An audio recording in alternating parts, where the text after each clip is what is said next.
Critical win for us last week against the Titans.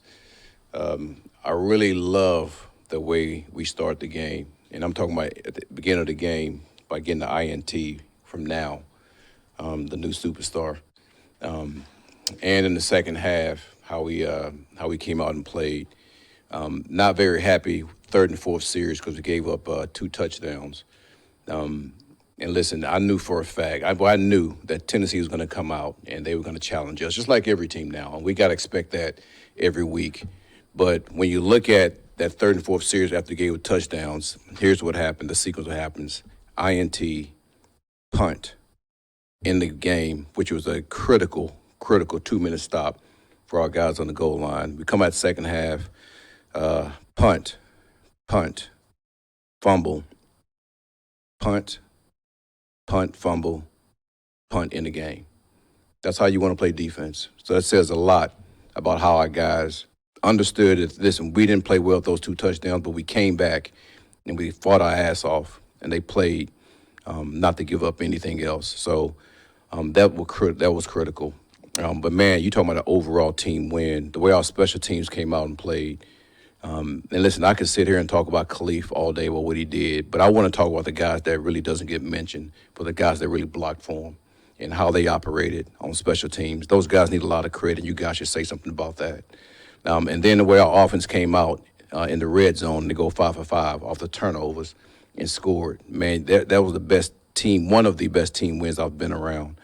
And we got to continue to play like that. If we want to go where we want to go, we have to do that. So on to this week, probably the best set of skilled players that we'll play, and I'm talking about defensively speaking. And it's going to be a challenge, but we'll be up for it. Do blocking for Khalif? Well, that's funny that you said that, because they were the two that was, so the ball gets punted this way, and there were a lot of guys that were this way, but they were the 2 guys that was back that way. So they tried, and Mac pointed, and I told Mac the reason he was pointing that way because he was telling Fipp, I told you this was about to happen. So those guys did a good job in that aspect. Green Bay's run game, it's a lot of personnel is the same across the board for them, but they made a big change in the backfield. And so Aaron Jones is a good player, Josh Jacobs is a good player. How is it different? How do they maybe try to attack defenses differently with that look? Well, listen, just like I said, we played Minnesota. Man, it's something about acquiring a back that has pellets on the wall that you know that's a good runner. And to change the mindset, I think, for the offensive linemen. And you see Minnesota where they're running the ball with Jones. They're doing a good job. So now you take that into what Green Bay has. Man, they bring in Jacobs. I remember going to see his workout when he was at Alabama, and I was impressed with him. And now to be able to see how he is in the NFL and the violent, physical runner that he is, man, you just know that their offensive line looks forward to blocking for that man. So there's a tick up on how they're operating as far as the violence and physical nature of the game because of who they have running the ball. So it's going to be a challenge for us, and we have to do everything we can to make sure we stop that. Because if you let that happen, that's not good for a defense to allow a team to run the ball and then be able to have the play-action passes that they have with these receivers that they have. So we got to do a good job in that aspect. A few yards on the ground, maybe a little uncharacteristic the last couple of weeks. Any sort of common theme as to why, or one little thing you? Well, I would say this, and like, you don't like the yards that's given up, but when you peel back the layers on it, take Aaron Jones. He had a 34-yard run that we made a mistake as far as our fit, and then he had like a 20-yard run at the end of half that we were playing soft the end of half, and then after that, I think he had like 45 yards for maybe 12 or 14 carries. So when you think about it, I thought our run defense was pretty good in the totality of what we had to do. And then there were a lot of yards given up at the end of game last week. So listen, I'm not going to sit here and say our guys wasn't doing their job when it comes to run defense. The thing that we have to do, and you're right, we have to put a cap on that because we built our defense around doing that. So there's no excuse for that at all. And our guys know that. But yes, you're correct. We have to make sure we put a cap on those things. But it is around the time of the trade deadline. If an external move is brought in, I'm just wondering, how long would it take for a player brought in from the outside to potentially contribute, especially with the stretch of games coming up? Well, you've seen that with what we have right now, with Isaiah and Muhammad. So, I mean, a lot of those guys play the first week that they're in, especially if we can find packages to put those guys in. So I'm going to look at it from an aspect of, man, this is the NFL, and each week you might play a new player. Then during the game, you might play a new player. So, for example, Rodrigo went down. All right, Ben Neiman, Jerem, all those guys had to step up and take his spot. And that's just what it is. I mean, it's the biggest equalizer in this game is injuries, and we don't make no excuses for them. We just keep on pushing like we've always done, and we're going to continue to do that. Malik Willis has started games for them and Jordan Love. Obviously, you don't know who it's going to be Sunday as of yet, but does it help that there's film on both guys, that they've started both games, and how different are they when either guy starts offense? Listen, yes, it does help. There's film on those guys. And I would say this, right after the Tennessee game, I immediately came back here to start watching tape because I've heard about the injury to Jordan. Listen, we don't know who's going to play, but we will have a plan for both of those guys. And listen, the offense is not just totally like a totally different offense for those guys. We just know what they both bring to the table. The only thing that you will see is probably more run-oriented with Malik than Jordan, and we'll have a plan for that. When you came back to watch tape, the Malik plan? Both of those guys, yeah. Because, again, when you don't know the extent of the injury, and you have to get ready to give the player something to what we're going to prepare for. You mentioned Muhammad, but he played pretty well for his first go-around with you guys. Just your thoughts on what he was able to do. Listen, there were some rushes that you liked with Muhammad. There was some run game that you want him to improve on. But yes, it was a solid performance. And the thing is, man, just being here the time he's been here, I can't expect anything more, from the player. Obviously, I had him in New Orleans, and I know that player well. And with another week under his belt, I mean, hopefully each week he's continued to improve in what he's doing to be able to help us. Back to special teams, you've been with Fipp for 4 years now. What do you enjoy about coaching with him, and what makes him such a good coach? The energy that he brings to the table. You just watch him in practice, the way he operates. I mean, it's clear why the players run around with him, because he's right in the fight with those guys when you watch him in practice. I mean, running up and down the field on kickoff, kick return, punt. And the players follow that, because they know that he's in the fight, and he has his back as well, just vice versa. So he's smart. He understands his game. He has a defensive background. So the physical and violent part of the game is what he's about, and you see him put players in position to be able to do that. Terry, on this roster hasn't needed to lean on rookies as much this year for immediate playing time. The only other one that's playing significantly is Mackay. And so I'm just curious, not a lot of counting stats, but you don't always see a lot of counting stats for defensive tackles. Where have you seen him grow? How is he contributing for your defense? Are you talking about Wingo? Yes. Yeah, listen, we knew when we drafted that player, like who he was, undersized, penetrating three technique.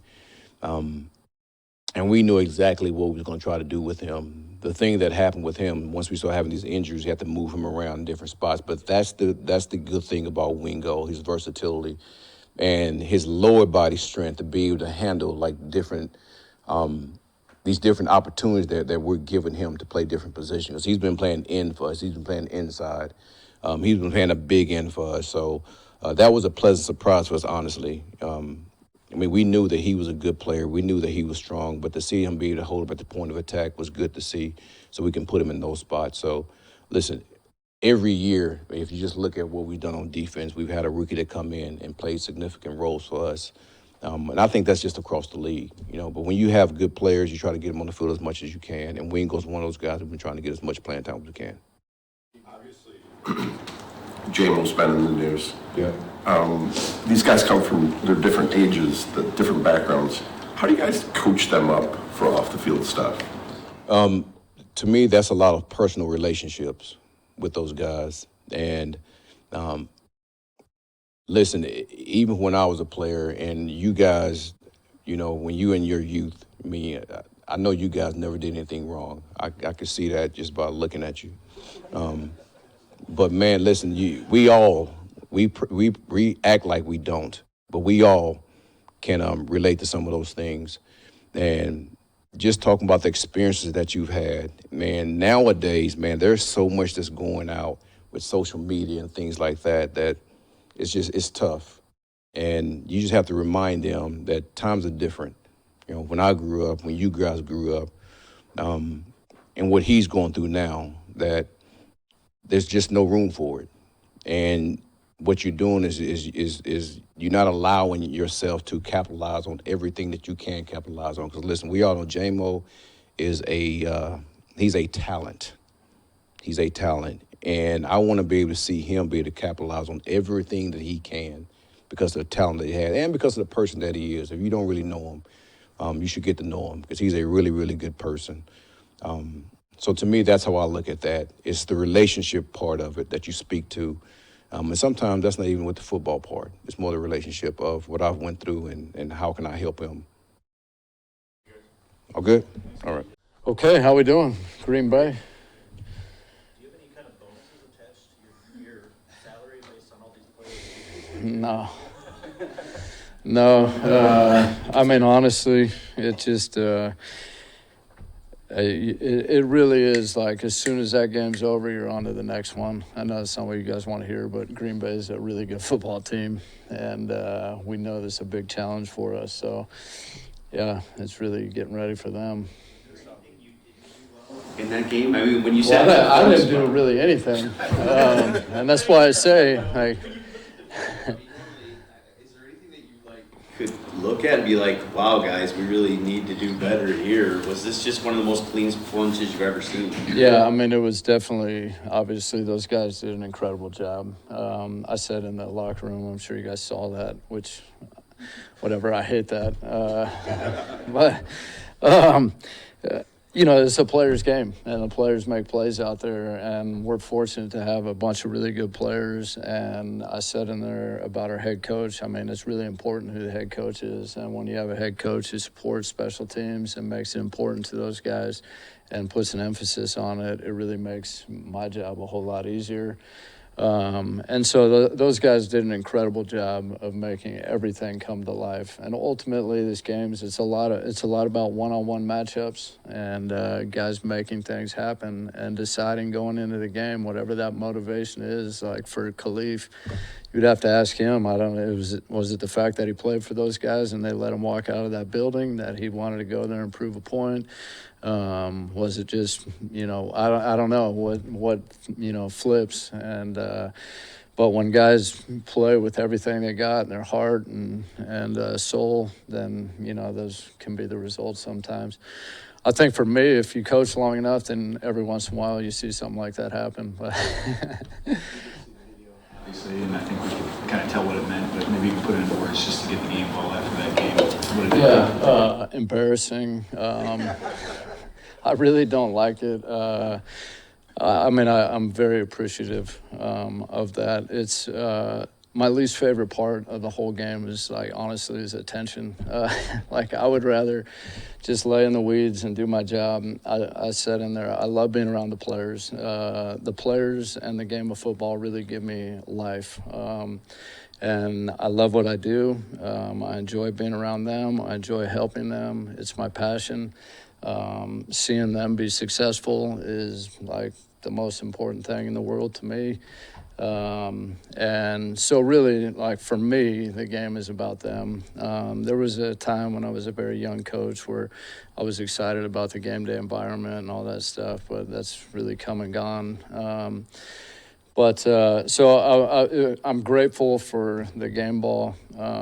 I really don't like the attention. I would rather not see all that stuff, but I meant what I said in there. And so, I don't know. I hope that answers the question.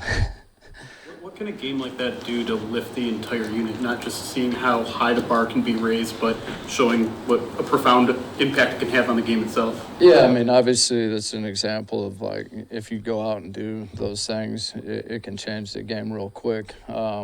Now, that being said, I mean, and that's why I say the Green Bay Packers, like, that game's over, and those things come and go. They happen once in a while. But the bottom line is you got to play the next game and the next play. And the truth is what really makes this game so great is the fact that in this level, going against the players you go against, every team's good. It's not like college where 8 games you play somebody who you're just better than, and then a couple games a year you got to get up and play real big. If you let your guard down on any play in any week against any one of these teams or on any one-on-one matchup, then you're going to lose.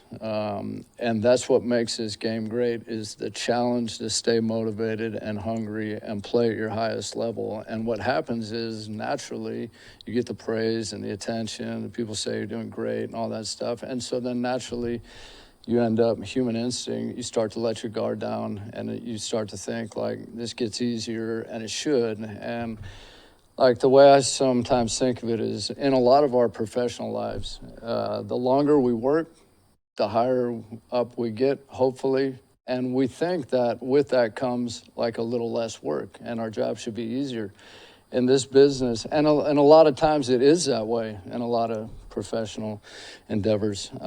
In this game, it's the total opposite. The better you get, the harder it gets. And the bigger the target gets on your back and the harder it is to win.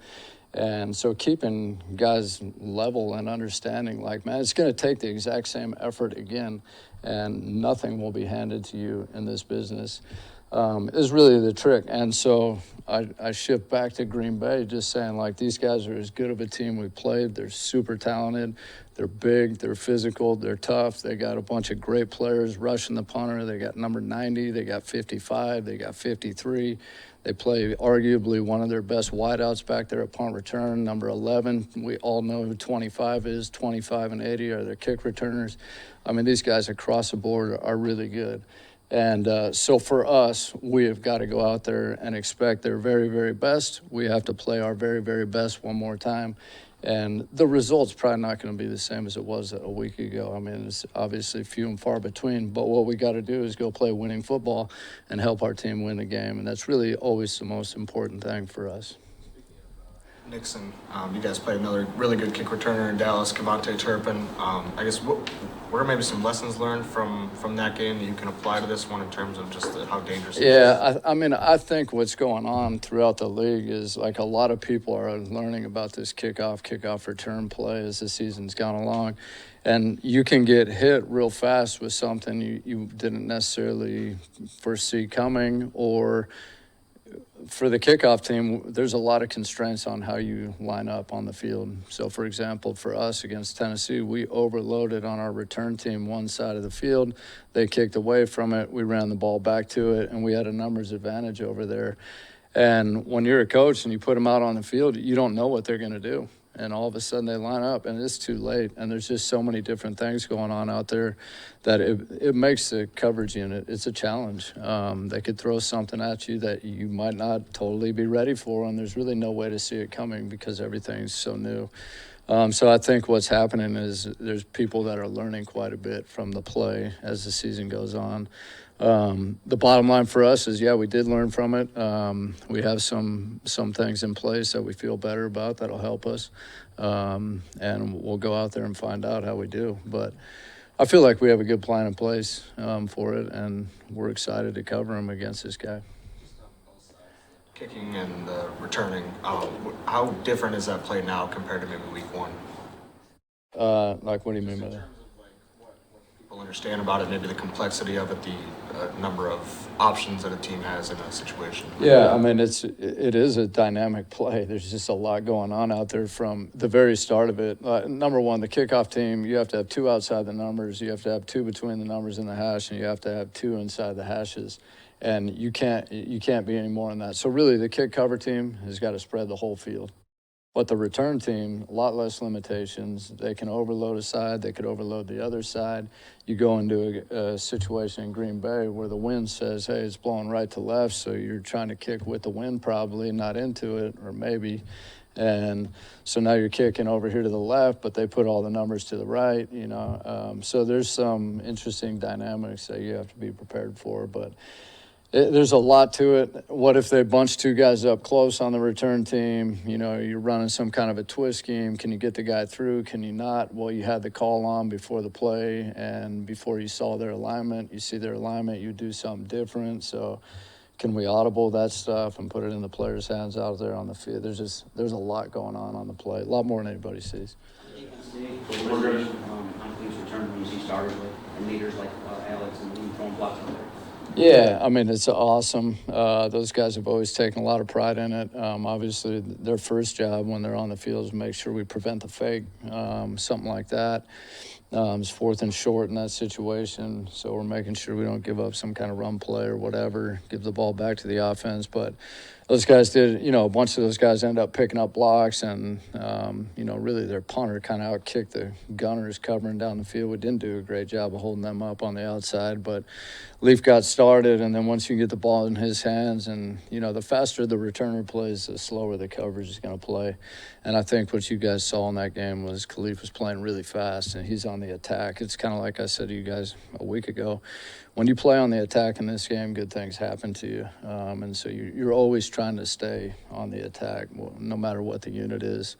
And Leaf did a great job of that. And then Anzalone picked up a block on 57, arguably one of their better cover guys, so that was huge. Branch had a block.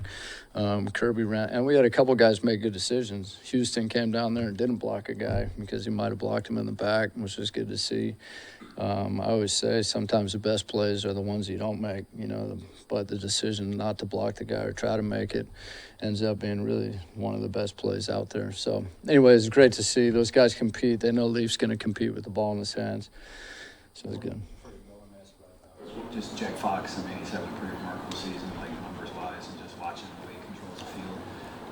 Not that he hasn't been really good before, but what is it about, you know, where he is now in his career that sort of allowed him to excel like he's doing? Yeah, he has been incredible, and really, like, that game was, I mean, he was huge in that game. His performance was exceptional, but Leaf just kind of makes it look like it was nothing. Yeah, he's really come a long way, and I think, you know, you guys all asked me over and over when I first got here, you know, like, where does he need to get better? How can he improve? And I said a lot of it was situational football. When you're in that kind of 40 to 50-yard line going in, where you're past the 50 now and you're in that plus 50 area and you're punting the ball in.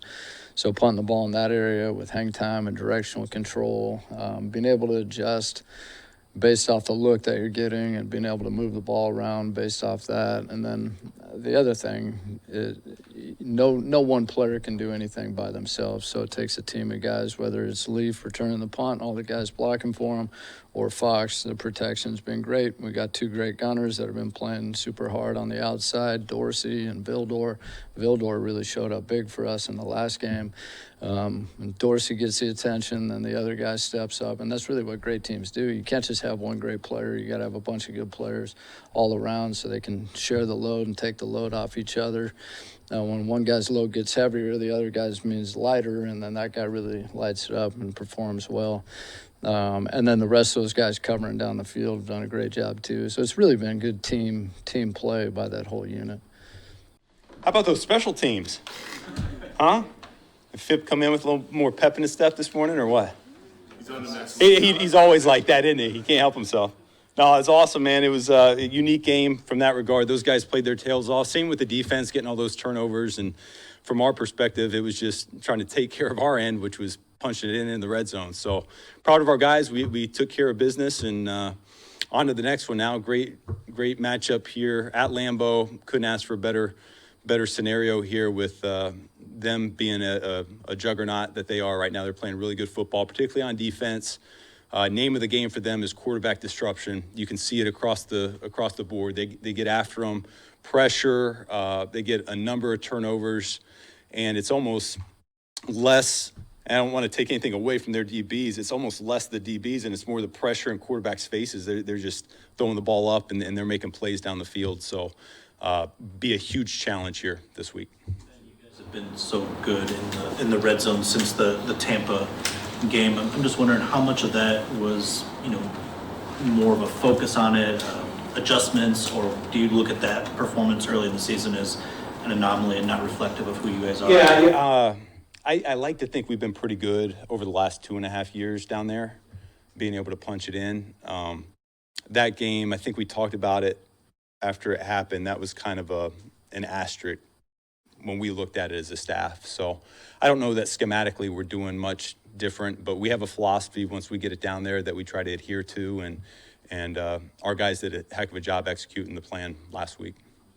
The game like last week, I mean, obviously you can't like reuse the game plan because it's a different team, but there's so much you probably didn't get to first, second down wise, you know, full field stuff. How do you, I don't know, is there anything that you can save or use later, or you just kind of? Yeah, we try. Each week we try to draw from the previous plan, but defenses vary so much week to week that it's hard. So going into the week early on, we really start from scratch, and then maybe towards the end of the game plan, we look back at things that we did last week and try to draw from there, just because time on task, you know, our guys can handle it. But no, each week's a new animal, so we lost a lot of good ones there left on the sheet last week. How much has David been reminding you the last year and a half that he was a high school quarterback, that he could throw the football pretty well, and did you finally just? Well, you guys think in the springtime when we have the throw off that it's all for show, but no, we are honestly evaluating those guys, and so we have a number of people that can throw the football well.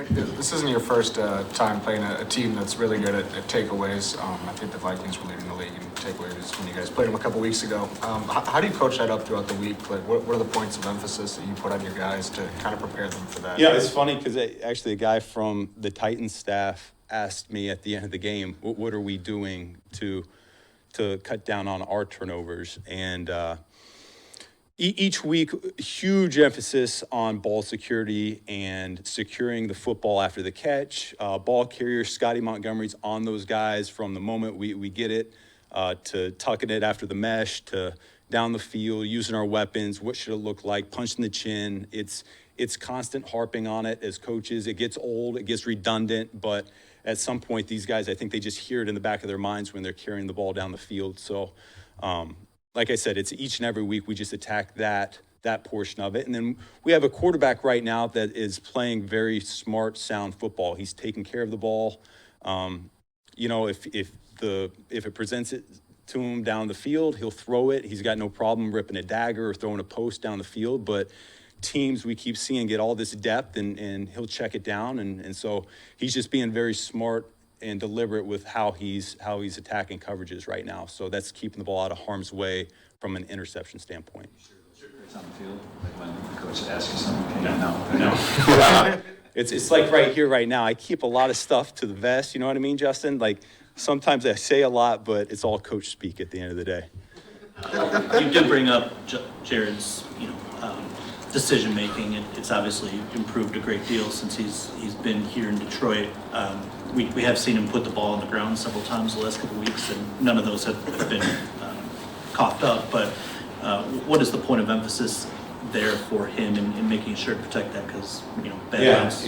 Usually, whatever we emphasize early in the week and in practice, it carries over to the game. That's what we found, at least with our guys. They're very conscientious that way, and so Coach Brunell's been on him in individual periods, just in terms of what it should look like in the pocket when we get pressure. And to your point, we have not done a great job of that the last couple weeks.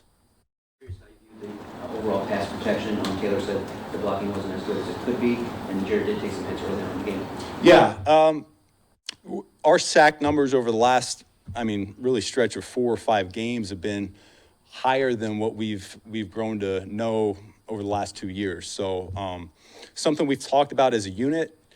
There's ways we can help out schematically that did not put guys on so many one-on-one islands. And so what we do look at that every week, that doesn't really change. And then I do think also, when you look at Jared and not putting the ball in harm's way down the field, something we did talk about was by being a little bit less aggressive, trying to push the ball into tight windows, we may get a couple more sacks because he's holding on to the ball a little bit longer. So that might be a little bit of the result of that as well, just kind of how we're coaching Jared to play turnover-free ball. But the sacks are a point of emphasis, particularly this week when we're facing a crew that it's their number one priority up front. They've got not just 4, but 8 guys up front that they just roll through constantly. They're attacking, penetrating, stunts, games, violent. So we've got our work cut out for us. It's going to take everybody. It's going to take the receivers. It's going to take the tight ends. It's going to take the running backs as well as the O-line. Last time you did play these guys Thanksgiving, their defensive line was disruptive in maybe a way we haven't seen against you guys. With this new attacking style, is it even more dangerous? Just how they attack up front. Yeah, I think so. I think the way that they're playing right now is giving a lot of teams issues. They've faced a number of solid quarterbacks, and it seems like everyone has some negative plays on tape so far this year. So hopefully we can limit those. But no, I think the chirping out of training camp was certainly those guys up front were excited about the new style of defense, and it's carried over so far first half of the season to what they put on tape. New defensive coordinator, they're still kind of figuring some things out. They're still kind of evolving. What have you seen change with that Green Bay defense from week 1 to now? Yeah, personnel probably more so than anything. You see some moving parts more so on the back end as opposed to up front. They've just, you can see who they've got a bunch of players on the back end that are playing at a high level, but they have a rotation going on. Who's going to play nickel this week? Who's going to play outside? It's been a little bit of musical chairs here first half of the season. So we'll find out early who's healthy for them and where they want to align everybody. How important has the team effort blocking been to the last 4 weeks in having the efficiency in the run game and then limiting turnovers to have this historic stretch? Yeah, no, I mean, our guys understand how important the run game is to us. Each week we do an eval after the games, and it's been every week, what have we done well? The run game has been at the forefront of really all 7 games so far this year, both from a yards per carry standpoint, but really run efficiency, which we calculate a little bit differently. It's been over 55% for us from our standpoint, and that's a credit not just up front because we have some phenomenal offensive linemen, but our 2 backs are special, as we all know. But our receivers, our tight ends, they're blocking down the field. They're playing selfless ball, and they know they play as big of a part of our success as anything. Run efficiency, first down, we get a third of the distance. So 1st and 10, we need 4 or more. 2nd down, we get half the distance. So 2nd and 10, we need 5. 2nd and 6, we need 3 or more. And then 3rd down, we convert. Yeah. Is Gibbs maybe taking the next step? And we've seen the 2 runs here the last 2 weeks, the 2 career longs.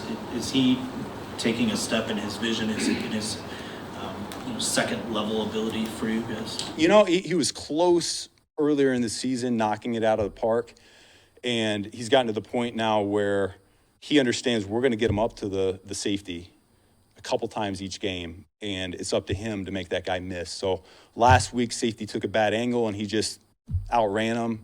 Minnesota, he knew he had that.